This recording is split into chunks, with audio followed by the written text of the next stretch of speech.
Kami lalu meninggalkan tempat itu. Dalam perjalanan, malaikat itu bertanya, "Apakah kamu sedih?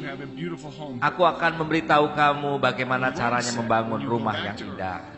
Tuhan berkata bahwa saat kamu kembali ke bumi, kamu harus memberitahu orang-orang tentang surga dan neraka seperti yang telah engkau saksikan. Kedua, Tuhan ingin engkau membangun sebuah tempat untuk pengumpulan evangelis-evangelis wanita yang sudah tua, juga pastor-pastor yang tidak mempunyai tempat tinggal. Jika engkau benar-benar melakukan hal ini, engkau akan mempunyai rumah yang indah di surga. Saatnya mengunjungi neraka. Kedua malaikat itu kemudian membawa saya ke neraka. Dan dia berkata, "Sekarang engkau akan mengunjungi neraka. Engkau tidak akan menyangka keburukannya neraka." Saya terus berteriak, "Tempat ini sangat besar. Tempat ini sangat besar. Ini adalah tempat untuk jiwa-jiwa yang dihukum untuk selamanya. Rasanya neraka 1000 kali lebih besar daripada bumi. Setengah dari neraka berwarna merah dan setengah lainnya berwarna hitam kelam." Lalu saya bertanya, "Kenapa bagian itu berwarna merah?" Dan malaikat itu menjawab, "Tidakkah kamu tahu sebagian itu sulfur yang terbakar dan sisanya adalah kegelapan yang terbakar? Saat seorang berdosa dan berakhir di sini, mereka akan disiksa dari kedua sisi. Ada begitu banyak gereja-gereja di dunia dan gereja-gereja itu dipenuhi banyak orang. Walaupun begitu, kebanyakan dari mereka bukanlah orang Kristen yang benar. Mereka hanya tukang absen di gereja. Gereja yang sesungguhnya akan percaya akan adanya surga dan neraka. Kehidupan banyak orang Kristen berantakan karena mereka tidak benar-benar percaya akan adanya surga dan neraka. Saat 1 jiwa masuk surga, 1000 jiwa masuk neraka. Perbandingan antara surga dan neraka adalah 1000 dibanding 1. Saya adalah pendeta yang cukup terkenal dan saya lulus dari salah satu sekolah teologi yang terbesar di Korea. Namun saya tidak pernah percaya akan cerita-cerita tentang surga dan neraka. Tetapi sekarang sayalah yang menulis cerita itu untuk bersaksi. Walaupun engkau orang Kristen, jika kamu hidup menurut kehendak setan, engkau akan berakhir di neraka ini. Tempat pertama yang saya lihat adalah sulfur terbakar. Engkau tidak bisa bayangkan betapa panasnya api neraka. Tidak seorang pun sanggup menahan panasnya. Orang-orang di neraka menyebut dengan 3 alasan. "Ini terlalu panas dan saya akan mati." Yang lain berkata, "Saya sangat haus dan saya pasti mati." Dan yang ketiga, engkau akan mendengar banyak orang meminta air. Ini abadi. Banyak orang berkata bahwa kita bebas di dalam Kristus dan mereka hidup sesuai dengan keinginan mereka. Saya bertanya kepada malaikat-malaikat itu, "Mereka yang di sini, apa yang telah mereka perbuat?" Dan malaikat-malaikat itu menjawab, "Grup pertama adalah mereka yang tidak percaya. Jadi kita harus segera menginjili keluarga kita sendiri supaya mereka segera bertobat." Malaikat itu lalu melanjutkan, "Grup yang kedua adalah mereka yang belum percaya Kristus namun tidak bertobat dari dosanya. Kita harus bertobat dari dosa kita dan mengaku di hadapan Tuhan. Kita jangan berdosa sekedar mengaku saja. Bukanlah pertobatan itu. Dengan kesungguhan hati kita harus bertobat." Saya banyak melihat orang-orang Kristen di neraka, termasuk melihat banyak pastor, orang-orang tua dan pelayan-pelayan Tuhan di neraka. Lalu saya bertanya kepada malaikat-malaikat itu, "Saya tahu mereka semua. Mereka telah meninggal beberapa waktu yang lalu. Dan kami kira mereka sudah masuk surga bersama-sama dengan Tuhan. Dan sekarang saya melihat mereka di neraka dan mendengar mereka berteriak kepanasan, 'Mengapa mereka ada di sini?' Ada begitu banyak pastor, pelayan Tuhan dan orang-orang percaya lainnya." Malaikat-malaikat itu lalu menjawab, "Pastor Park, seseorang dapat tampak seperti mengikut Tuhan yang benar di luarnya, Namun Tuhan tahu isi hati mereka. Mereka tidak menguduskan hari Minggu, malah mereka suka mencari uang di hari Minggu. Banyak dari pelayan-pelayan Tuhan itu sering mengkritik pelayanan pastor-pastor mereka. Mereka tidak memberi persepuluhan dengan benar. Mereka tidak berdoa. Mereka tidak menginjili orang sama sekali. Banyak dari pelayan-pelayan Tuhan ini telah menekan pastor-pastor mereka dan atasan-atasan mereka, sehingga mereka telah mencampuri urusan pastor-pastor mereka. Menjelang kematian mereka, mereka pikir mereka sudah berbuat baik, jadi mereka tidak bertobat. Inilah mengapa mereka berakhir di neraka ini.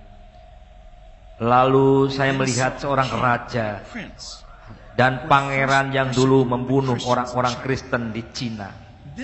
Raja-raja dan pangeran-pangeran ini memenggal banyak orang Kristen pertama di Korea. Mereka diletakkan di tengah tempat yang paling panas. Dan saya melihat Hitler, Stalin, dan Mao Zedong, dan seorang pastor terkenal di Korea bernama Pastor Ken, dan pahlawan Jepang yang terkenal, dan banyak lagi. Lalu kami tiba di tempat yang sangat gelap, terlalu gelap untuk melihat di mana kami berdiri. Lalu saya berteriak, "Malaikat, tempat ini sangat gelap. Saya tidak bisa melihat apa-apa." Malaikat itu menepuk pundak saya. "Tunggu sebentar." Tidak lama kemudian saya bisa melihat orang-orang telanjang yang tidak terhitung jumlahnya. Mereka semua ditutupi serangga-serangga di sekujur tubuh mereka, dan tidak ada tempat yang tidak ada serangganya. Mereka berusaha menyingkirkan serangga-serangga itu dan menggertakkan gigi. Lalu saya bertanya, apa yang telah mereka lakukan di bumi?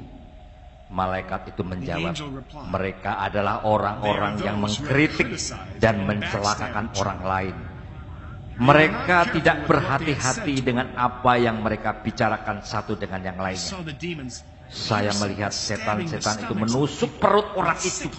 Teriakannya, mereka begitu memilukan bagiku. Lalu saya bertanya kepada malaikat, "Malaikat, apa yang telah mereka lakukan selama mereka di bumi?" Dan malaikat itu menjawab, "Orang-orang ini mempunyai pekerjaan, rumah, keluarga, tapi mereka tidak memberi kepada Tuhan, yang miskin atau gereja atau pekerjaan Tuhan. Mereka serakah dan pelit. Bahkan jika mereka bertemu orang-orang miskin, mereka tidak memperdulikan. Mereka hanya peduli akan diri mereka sendiri dan keluarga mereka, kecukupan dan mempunyai hidup yang enak. Inilah mengapa perut mereka ditusuk, karena perut mereka penuh dengan keserakahan." Pemandangan itu benar-benar mengerikan. Setelah menyaksikan hal itu, saat saya kembali ke bumi, saya memberikan semua uang saya dan milik saya kepada orang lain. Keselamatan tidak bisa didapat dengan uang atau properti, tetapi dengan iman. Neraka sungguh-sungguh tempat yang menyiksa. Neraka adalah penyiksaan kekal. Saya juga melihat orang-orang yang dipenggal kepalanya dengan pisau yang sangat tajam. Lalu saya bertanya kepada malaikat, apa yang telah mereka lakukan sehingga mereka disiksa sedemikian rupa? Lalu malaikat itu menjawab, otak mereka telah diberikan oleh Tuhan untuk berpikir akan hal-hal yang baik, tetapi orang-orang ini telah memikirkan hal-hal yang najis. Mereka mempunyai pikiran hawa nafsu. Selanjutnya saya melihat orang-orang yang ditusuk dan dipotong-potong. Pemandangan ini benar-benar mengerikan. Lalu saya bertanya, bagaimana dengan orang-orang ini? Apakah yang telah mereka lakukan sehingga mereka disiksa seperti itu? Lalu malaikat itu menjawab, mereka adalah pelayan-pelayan Tuhan yang tidak melayani gereja mereka. Malah mereka tidak mau bekerja ataupun melayani. Yang mereka sukai hanyalah menerima dan menerima dari orang lain. Saya melihat banyak pelayan Tuhan disiksa oleh setan-setan itu. Setan-setan itu membuang lubang di lidah mereka dan menyambungkannya satu dengan yang lain dengan kawat. Lalu setan-setan itu akan menarik mereka. Lalu saya bertanya, apa yang mereka lakukan di bumi? Dan malaikat itu menjawab, mereka telah melakukan 4 dosa yang berbeda. Pertama, mereka telah mengkritik pastor mereka. Mereka mengatakan hal-hal negatif tentang pastor mereka. Saya katakan kepadamu, jika kau berbuat hal demikian, bertobatlah secepatnya. Malaikat itu melanjutkan. Kedua, mereka menghina gereja dengan kata-kata mereka. Mereka telah menyiksa orang-orang Kristen yang percaya pun terkena efeknya. Dan mereka berhenti pergi ke gereja, bahkan sampai membuat orang lain berhenti percaya. Mereka melakukan apa saja yang mereka bisa untuk menghentikan orang-orang Kristen untuk melakukan pekerjaan-pekerjaan Tuhan.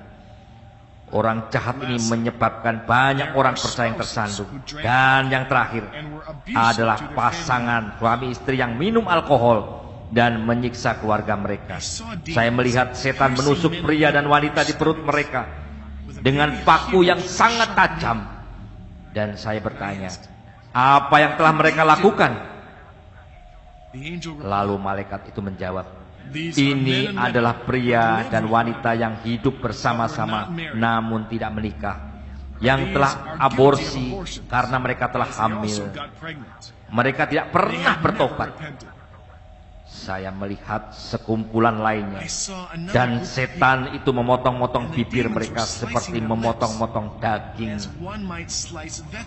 Lalu aku bertanya, mengapa orang ini disiksa seperti itu? Lalu malaikat itu menjawab, ini adalah anak-anak yang melawan orang tuanya.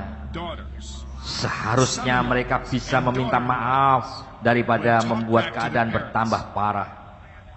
Banyak dari mereka telah menggunakan kata-kata kasar untuk menyerang orang-orang tua mereka. Mereka adalah pemberontak. Inilah alasan mengapa bibir mereka dipotong-potong. Engkau tahu bahwa kita semua akan mati suatu hari. Tetapi kita tidak tahu kapan. Maka berusahalah kita siap-siap. Bersiap-siaplah untuk masuk surga. Kapan kita pergi bukanlah masalahnya. Mari kita memaafkan satu sama lain sesering mungkin jika diperlukan. Teruslah bertobat. Lakukanlah itu sepanjang hari jika memang diperlukan. Saudara-saudaraku, saya dulu tidak mendengarkan kesaksian-kesaksian seperti ini. Saya adalah pendeta yang kolot, yang kolokan, yang tidak percaya hal-hal seperti itu. Tetapi sekarang saya harus menyaksikan dan memberitahu semuanya apa yang telah saya lihat. Maka janganlah ragu-ragu untuk hidup suci. Mari kita hindari penyiksaan kekal abadi itu.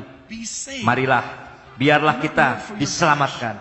Janganlah hidup menurut daging, tetapi hidup menurut roh. Dan marilah kita berdoa bagi mereka yang belum percaya kepada Tuhan Yesus, menginjil dan mengajarkan buah-buah roh. Mari berdoa pagi-pagi sekali dan menguduskan hari Minggu. Mari memberikan persepuluhan, mengumpulkan penghargaan di surga dan bukan di bumi. Saya memberkati engkau di dalam nama Tuhan Yesus. Sekian.